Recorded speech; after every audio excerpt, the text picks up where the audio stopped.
ペガサス級強襲揚陸艦2番艦ことホワイトベース。V 作戦で建造されたモビルスーツの運用能力を持った宇宙戦艦で、一年戦争では連邦軍の勝利に大きく貢献しています。そんな連邦軍勝利の象徴ともいえる戦艦ですが、乗艦していたクルーの大半はサイドセブンから逃れてきた民間人で、正規の軍人はごくわずかでした。にもかかわらず、新造戦艦を見事に操り、ジオン軍の猛追をたわす姿からニュータイプ部隊と呼ばれることもあります。また、ジークアクスでは仮想戦機として様々なクルーたちが登場するようにもなりました。今回は、そんなホワイトベースのクルーたちの中でも、主要な人物について、ジークアクスの話も交えながら見ていきたいと思います。本動画には、ジークアクスのネタバレを含みますのでご注意ください。パオロ・カシアス。パオロはホワイトベースの初代艦長でしたが、サイドセブンにおける戦闘で、破片が多数体に突き刺さる重傷を負います。その後は、痛みに耐えながら指揮を執りつつ、まだ15歳だったアムロにガンダムを任せるなど、柔軟な対応を見せました。ルナ2では、融通の利かないワッケインを殺到し、若きクルーにホワイトベースを託しますが、戦闘後に息を引き取ります。たった数話の登場ながら、連邦軍人にしては珍しい柔軟な姿勢を持っている人物ということで印象に残っている方も多いのではないでしょうか。なお、ジークアクスでもペガサスの艦長として登場していますが、ガンダムを奪取したシャアがビームサーベルでペガサスのブリッジを焼いた際にあっけなく死亡しています。ブライト・ノア。ブライト・ノアはホワイトベースの2代目艦長です。一年戦争後もグリプス戦役、第1次ネオジオン構想、第2次ネオジオン構想と常に大きな戦いの最前線で指揮を執った名艦長です。ただ、一年戦争時は士官候補生でありながら成り行きで艦長を任されたこともあり、精神的に未熟な部分も多く、クルーへの配慮が足りず、特にアムロとはよく対立していました。しかし、多くの戦場を経験する中で、クルーから認められる艦長として成長していきました。ジークアクスでは未だ登場していませんが、原作同様ペガサスに乗艦していた場合は、シャアによってペガサスが鹵獲された際に、ジオンの捕虜になった可能性もありそうです。ただ、ブリッジにいた場合は、パオロ同様ビームサーベルに焼かれ死亡しているかもしれません。しかし、カムランの設定に、婚約者と破局したとあるので、生存していて未来と結婚したとも考えられます。また、ガルマ国葬時のギレンの演説を聞いて憤慨していることから、連邦寄りの思想だと思うので、ジオンの捕虜になった後、そのままジオン兵になったというよりは、どこかのタイミングで連邦軍に戻ってきたと考えるのがいいのかもしれません。アムロ・レイ。言わずと知れた伝説のパイロットです。もともとは、サイドセブンに居住する普通の民間人でしたが、シャアによるサイドセブン襲撃時に、偶然にもガンダムに乗り込んだことで、その運命は大きく変わっていきます。当初は操縦技術も未熟で、ガンダムの性能に頼りすぎる戦い方が乱れました。また、精神的にも幼さが残っていて、ガンダムを降ろされそうになった時には、ガンダムごとホワイトベースを脱走したこともあります。しかし、戦争の中で多くの出会いを経て、人としてもニュータイプとしても大きく成長していきました。そんなアムロですが、ジークアクスでは未だ登場していません。しかし、冒頭のデニムのセリフから、フラウがアムロの家に向かっているであろうことは確認できます。そのため、ジークアクスの世界にもアムロがいることは間違いないでしょう。ただ、ペガサスとガンダムがシャアによって奪取されたため、アムロが兵士となる可能性は非常に低いと考えられます。また、月面へのコンペイトウ落としの際、シャアがセイラの軽キャノンと出会っているため、アムロは連邦軍のエースパイロットにはなっていないと思われます。そのため、パイロットとしてもニュータイプとしても、その才能を開花させることはなく、ただの機械いじりが好きな少年としてどこかで過ごしているのかもしれません。なお、静止通りアムロが戦場に出ていたなら、2機1組のコンビネーション戦術であるマブは浸透しなかった可能性があります。マブ戦術は、レーダーが頼りにならないミノフスキー流しか戦闘で、コンビを組んだモビルスーツ同士が交互に敵機の死角に入り、敵に視認されないアドバンテージを獲得し続けるというのが基本的な考えです。しかし、アムロはミノフスキー散布下であっても、卓越したニュータイプ能力で、敵の存在を正確に把握してカウンターを仕掛けられるので、これらのアドバンテージが全く無意味になります。そのため、ネット界隈では、正史では、そんな化け物を相手にしていたために、マブ戦術が浸透しなかったのではと言われることもあります。開始伝。海は、対空機銃の砲手やガンキャノンのパイロットを主に務めていました。当初は、皮肉屋で協調性に欠ける性格が目立ち、アムロやブライトをはじめ、多くのクルーから反感を買っていました。しかし、地球でのミハルとの出会いと別れを経て、精神的に成長していきました。戦後は、フリーのジャーナリストに転身。グリプス戦役では、ジャーナリストの立場を取りながらも、広い人脈を生かし、エウーゴやカラバへ積極的に協力していました。その後も、長くジャーナリストとして活動しており、少なくとも、宇宙世紀0105のマフティー・ドーラン頃まで生存している様子が確認できます。そんな回は、ジークアクスではまだ登場していませんが、ペガサスがシャアに奪取されたため、軟弱者と引っ張叩かれずに避難しているかもしれません。ただ地球に行くイベントもないので、ミハルと出会わず、その軟弱さを直す機会も失われてしまったと考えられそうです。なお、デイアフタートゥモロー開始伝のメモリーによると、サイド3に長く住んでいた時期もあったようなので、ジオンが勝利した後は、当初の皮肉屋な性格のまま、再びサイド3へと移住している可能性がありそうです。ハヤト小林。ハヤトは、主に、ガンタンクのパイロットを務めていた少年です。サイド7に、軍の施設が建設された際に立ち退けを要求された過去から、軍関係者の父を持つアムロに対して、若干の反感とコンプレックスを抱いています。ホワイトベースに乗艦し、アムロと共に戦場に出るようになってからは、その思いが一層強くなり、ニュータイプとして覚醒するアムロに追いつけない自分を嫌悪していました。しかし、その人間らしさが、フラウとの距離を縮めるきっかけとなり、終戦後はフラウと結婚。かつ、列、吉花を養子として引き取りました。グリプス戦役からは、カラバの中心メンバーとして活躍しますが、第一次ネオジオン構想におけるダブリンの戦闘で死亡します。そんなハヤトはジークアクスでは未登場ですが、ガンダムとペガサスが奪取されたことで、そのまま平穏な生活を送っている、または戦争を終わらせるべく連邦軍人になっていると、どちらとも考えられます。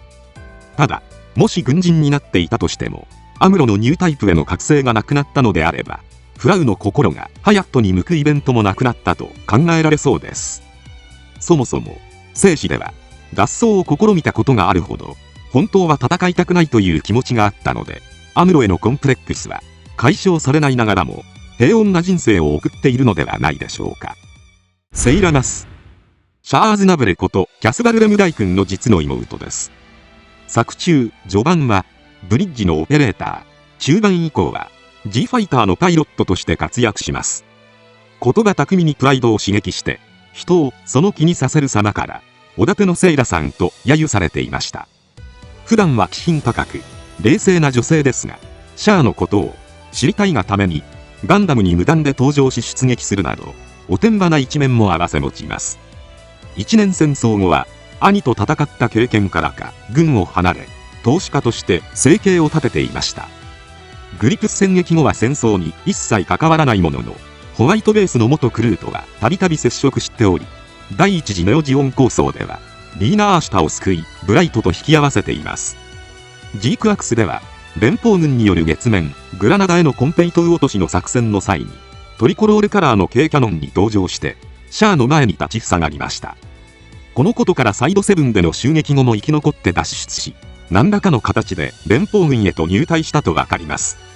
ペガサスに乗り込まない以上、軍人になる理由はないようにも思えますが、どこかでガンダムを奪取した人物がキャスバルではないかと思い、兄を止めるために連邦軍に志願したと思われます。なお、専用カラーの機体を割り当てられていることから、生死よりも高いモビルスーツの操縦技術を有していると考えられます。最終的に、ソロモンからは無事に脱出しているようなので、今後劇中で再登場するかもしれません。ジョブ・ジョン。ジョブは、金髪のくせ毛が特徴的な人物で、ガンペリーやガンタンクのパイロット、対空機銃の砲手を務めていました。作中では、あまり活躍は描かれておらず、むしろ、戦後は、正規軍人ながら、民間人である、アムロやカイよりも活躍できなかったことを責められるなど、不憫な人物となっています。そのため、一年戦争からしばらくして軍を離れ、民間の会社で働いていましたが、宇宙世紀0095頃に、キッカから取材を受けたことをきっかけに、オムルハングの誘いを受けてサナリーへと入社。その後、ガンダム F90 開発責任者になっています。ジークアクスでは未登場ですが、ペガサスがシャアによって露獲された際に、捕虜になったのではないかとも考えられます。仮に脱出していたとしても、ジークアクスで連邦軍は敗北しているため、生死同様に、軍から離れ民間企業へと転職しているのではないでしょうか。劉補正。劉は数少ない正規軍人で、作中では、主に、コアファイターやガンタンクのパイロットを務めていました。面倒見がいい兄貴分的な人物で、成り行きで軍人となったことで不満を抱えていたクルーたちをまとめる潤滑油的役割を担っています。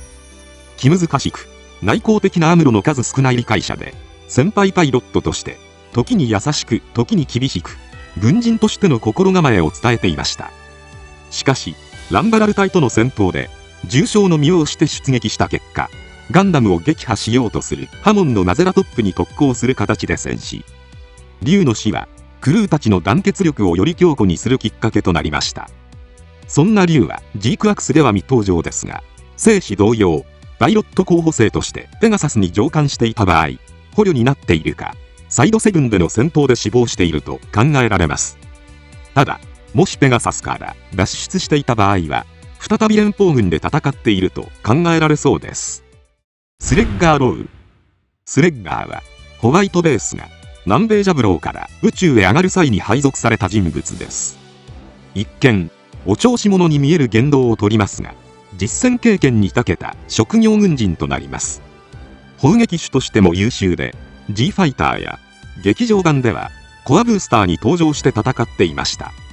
サイド6では、カムランの思いを堅くなに拒否する未来をひっぱたいて、真面目な説得をするなど、ただのチャラ男ではないことを見せて、未来の心を掴んでいきましたが、最終的にビグザムへ特攻して戦死しました。そんなスレッガーはジークアクスでは未登場ですが、職業軍人なので、どこかの部隊で戦っていると思われます。また、ソロモン戦で、セイラの軽キャノンにより、ドズルが戦死していることが判明しているので、ドズルのビグザムを撃墜するのに一役買ったのはスレッガーなのかもしれません。未来とカムランが、本作でも破局していることから、未来とスレッガーは出会っていないのかもしれません。未来ヤシマ。未来は、名家であるヤシマ家のご令嬢でしたが、ホワイトベースの総打手を務めることになりました。その柔和さと包容力から、ホワイトベースのお袋的存在として、多くのクルーから慕われています。ニュータイプのような鋭い勘と、人の特性を見抜く洞察力を兼ね備えており、その能力で、ホワイトベースを幾度も救っています。一年戦争後はブライトと結婚し、ハサウェイとチェーミンという2人の子供に恵まれます。グリプス戦役時には軍からは離れているものの、かつてのクルーからは未だに厚い信頼を寄せられており、ベン・ウッダー率いる部隊に捕らえられた際には、アムロやハヤトが命がけの作戦で救出しました。少なくともマフティー・ドーランまでは生存していることが確認できますが、その後に関しては不明です。そんな未来はジークアクスでは未登場ですが、ペガサスに乗艦していないので、ブライトとは出会っていない可能性もあります。ただ、軍人にならずに平和に暮らしていた場合は、ヤシマ家の跡取りとして、カムランとそのまま結婚している可能性も出てくるため、実は別のルートで連邦艦艇に乗艦することになり、そこでブライトと出会って、結婚まで関係が発展したと考えることもできそうです。フラウボウ。フラウは、趣味に没頭して、身の回りの世話を忘れがちなアムロの世話を、海外しく焼いていた少女で、内向的なアムロの数少ない友人となっています。ホワイトベースに乗艦してからは、怪我人の治療など、主に戦闘外の業務を行っていましたが、セイラが G ファイターに登場するようになってからは、オペレーターとしても活躍しました。しかし、アムロがニュータイプとして覚醒していく中で、徐々に距離を感じ始め、むしろ常人らしい弱さを持つハヤトに惹かれていきました。一年戦争後はハヤトと結婚し、戦争孤児だったカツレツキッカを引き取り、育てています。グリプス戦役では実子も授かっていましたが、ハヤットがカラダに参加したことでアムロの手を借りて日本へと向かいました。グリプス戦役で勝を失い、第一次ネオジオン構想でハヤトを失っていますが、以後の消息は不明です。そんなフラウはジークアクスでは未登場ですが、冒頭のデニムのセリフでアムロの家へと向かうフラウの存在が示唆されています。そのためこちらの世界でもアムロの世話を焼いていると思われます。ただアムロがガンダムに登場しないので、ニュータイプ能力の覚醒もなかったと考えられます。そうするとフラウとアムロの距離も開かないので、2人は良好な関係を続けているのかもしれません。オスカ・ダブリン・マーカークラン。オスカとマーカーはホワイトベースのオペレーターで、ブリッジの中央高台にあるシートに座っています。オペレーターに交代要員がいないのか、常にここで2人が文句も言わず激務をこなし続けていることから、ブライトもあの2人が一番働いているかもしれないなと評しています。なおメガネをかけていて、シャアのザクを通常の3倍のスピードで接近と報告したのがオスカで、メガネをかけていない方がオスカの1歳年上のマーカーです。1年戦争後の動向は長らく不明でしたが、漫画機動戦士ゼータガンダムディファインでは2人ともカラバの潜水艦サーベラスのオペレーターを務めているのが確認できます。また漫画ピューリッツァーアムロレイは極光の彼方へでは、キッカの取材相手としてオスカが登場。1年戦争後も連邦に残っていたことや、グリプス戦役ではカラバの一員として戦っていたことが語られています。なお第2次ネオジオン構想では、連邦内で微妙な立場にあるアムロとブライトの手助けをするため、情報局へと転属しニューガンダムを発注できる手はずを整えたことも明かされています。そんな2人はジークアクスでは未登場ですが、劇中冒頭でペガサスのブリッジをシャアがビームサーベルで焼いているので死亡したとも考えられそうです。しかし当時2人は訓練生だったため、この時点ではブリッジで勤務しておらず、生存している可能性も否定できません。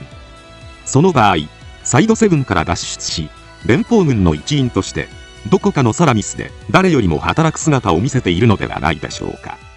オムル・ハング。オムルはホワイトベースのメカニックマンで、数少ない正規軍人であるためチーフ的な立ち位置となっています。ただチーフといってももともと養成員だったため経験は浅く、その自信が下げな立ち振る舞いから、アムロにはあいつの方が軍人の本職だろうにさと苦言を呈されていました。しかし実際はオムルがいなければモビルスーツの整備もままならないはずなので、ホワイトベースの戦いを支える重要な人物です。なお兵器の訓練やガンダムのシミュレーション訓練も受けているようで、その才能はメカニックだけにとどまりません。1年戦争後も連邦軍に所属し、ゼータガンダムディファインではカラバによるケネディ宇宙港の制圧を手引きし、そのままダッシュした潜水艦サーベラスの指揮を務めていました。ピューリッツァーではカラバに参加した後、連邦軍を退役したことが明かされています。また0092頃からサナリーに勤めているようで、ジョブをサイド4支部設立のために勧誘していました。漫画ガンダム F90 ファステストフォーミュラではジョブらと共にサナリーの職員として登場しています。そんなオムルはジークアクスでは未登場ですが、ペガサスが奪取された際に無事脱出していれば、連邦軍で軽キャノンの整備を行っているのかもしれません。むしろガンダムを知るメカニックということでジオンに優遇されて、そのままソドンのメカニックを務めているということも考えられそうです。また戦後はクランバトルが密かに流行っているため、民間でもメカニックの食いぶちに困ることはないと思われます。カル、ハワード、マクシミリアン。この3人はホワイトベースのメカニックです。カルはカイに似た小柄で皮肉屋な少年で、アムロが脱走した際にはジョブとアムロがジオンに寝返るのではと会話をしています。ハワードとマクシミリアンは脱走したアムロに対する処置が甘いと不満を募らせ、ハヤとカイと共にホワイトベースから脱走したクルーです。ハワードはソロモン戦でスレッガーの G ファイターの整備を指揮する様子が描かれています。なお3人ともジオリジンではカイと不良仲間という設定になっています。ジークアクスではペガサスが奪取されたため3人とも軍人になる機会が失われており、カイ同様戦いとは無縁の暮らしを送っているのかもしれません。田村はホワイトベースのコック長で、いわゆる塩の人です。補給もままならないホワイトベースで数少ない食料をやりくりし、クルーたちの栄養状態を管理しています。ただ、そのふくよかな体つきと顔色の良さから、カイからは自分だけいいものを食べているのではと疑われていました。塩を探すために湖を探すカイが印象的な人物です。サイド6でアムロたちと買い出しに出たのが作中最後の登場で、一年戦争終結まで生存したかは不明です。ジークアクスではその立ち位置からペガサスが鹵獲された際に捕虜になった可能性が高いと思われます。貴重なコックなので無下に扱われるとは考えにくく、ソドンの料理長としてシャアたちに美味しい料理を提供しているかもしれません。かつ列キッカ3人はサイド7の戦災孤児で避難民としてホワイトベースに乗船。作中ではフラウとよく行動を共にしていました。ジャブローに寄港した際に一度施設に引き取られそうになりますが、3人ともホワイトベースに残ることを強く希望しました。その後は最終決戦まで生き残り、アガオア空から脱出しようとするアムロを誘導するなど活躍。戦後はハヤットとフラウの養子となります。グリプス戦役ではハヤットがカラバに参加したことに伴い、カツはアムロと共にカラバへ、キッカとレツはフラウと共に日本へと旅立ちました。その後カツは宇宙へとアナリエウーゴにも参加しますが、ヤザン率いるハンブラビ隊との戦闘で戦死。一方キッカとレツの動向は長らく不明でしたが、ピューリッツァーでは2人とも第二次ネオジオン抗争後も生き残り、フラウとハヤトの残した子供と共に暮らしていることが判明しました。また宇宙世紀0094からはキッカが英雄ではないアムロ像を本にするため、アムロの関係者へ取材を行っています。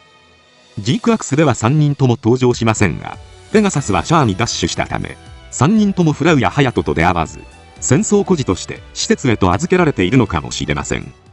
このようにホワイトベースには軍人だけではなく様々な人物たちが乗艦していました。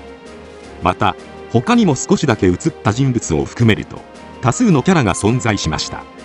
こうして一年戦争ではニュータイプ部隊として恐れられるほどの戦果を挙げたホワイトベースの乗組員たちですが、ジークアクスではペガサスはシャアによって奪取されたため、ジオン公国軍の鹵獲艦として運用されることになります。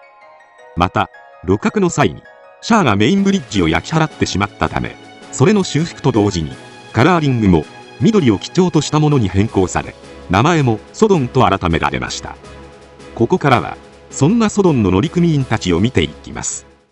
ドレンはシャアの副官で、作中では出撃することの多いシャアに代わりブリッジで指揮を執る場面が多く見られます。シャアがソドンを鹵獲してからはシャリアブルたちと共にソドンに乗艦し、ガンダムで戦場へ出撃するシャアを後方からバックアップし続けました。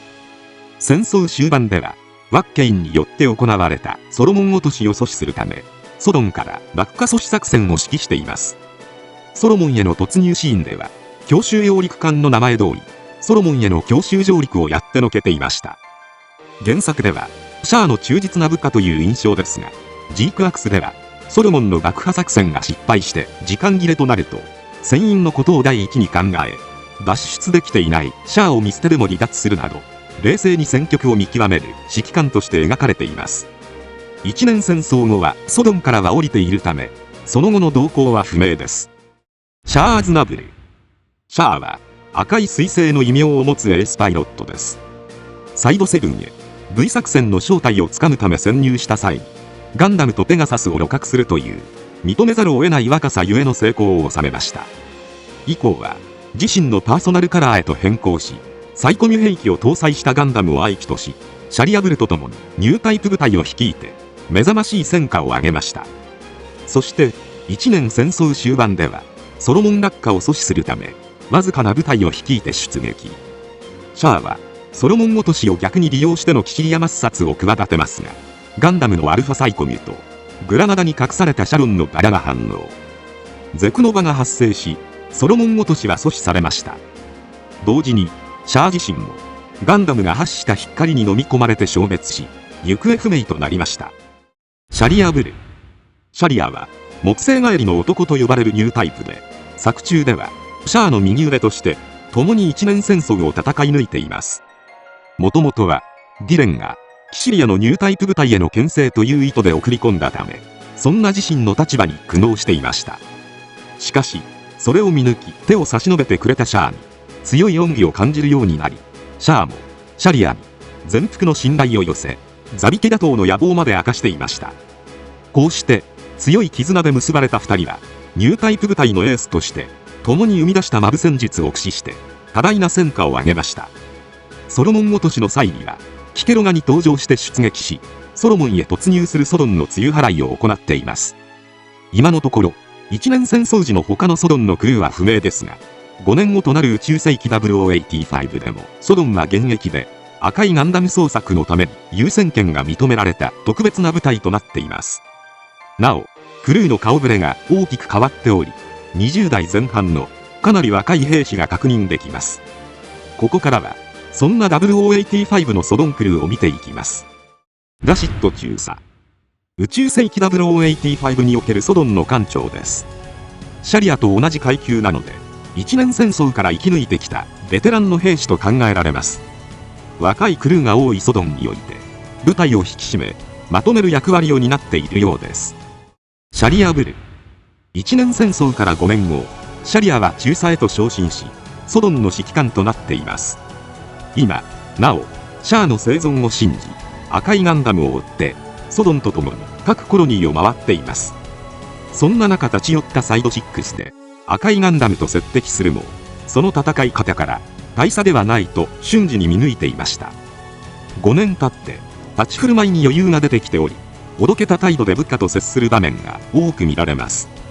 また模範的な軍人だった5年前と異なり、エグザベを救出するためにコロニー内へ無理やりソドンを入港させ、半ば脅しの形で部下の解放を要求するなど、シャア譲りの大胆な作戦を取るようになりました。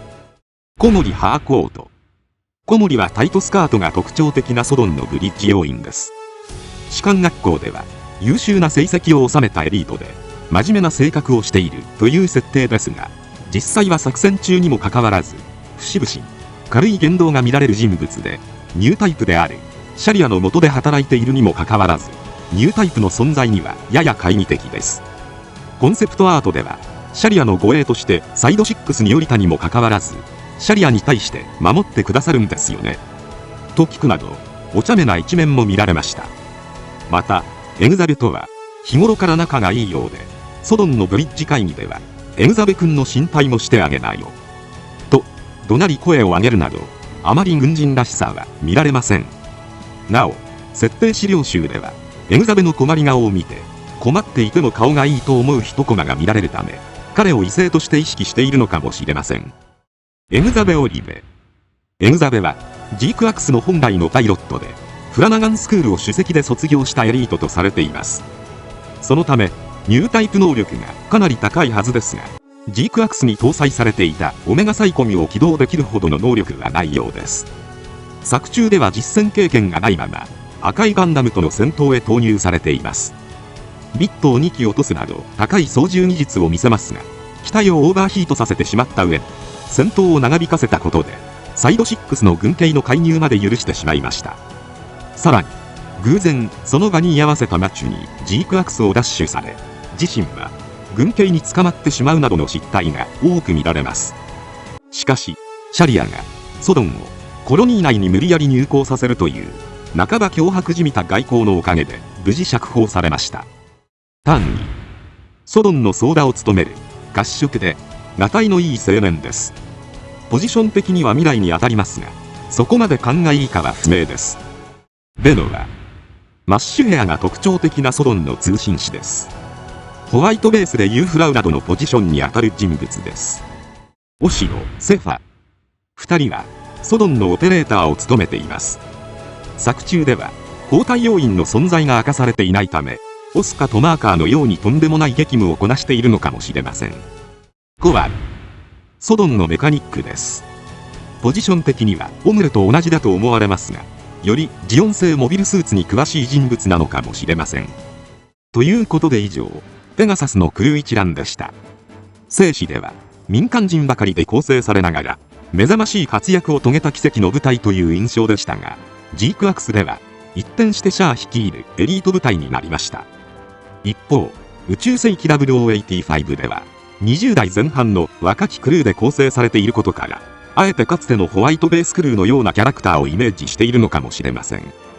従来のホワイトベースクルーたちは、ジークアクスの世界では、一体、どのような人生を送っているのでしょうか。ぜひ、皆様の意見もコメントで教えていただけたら嬉しいです。今回は以上となります。チャンネル登録されるかはお任せいたしますので、もしよければ、もう一本動画を見ていただけたら、とても嬉しいです。最後までご視聴いただき、ありがとうございました。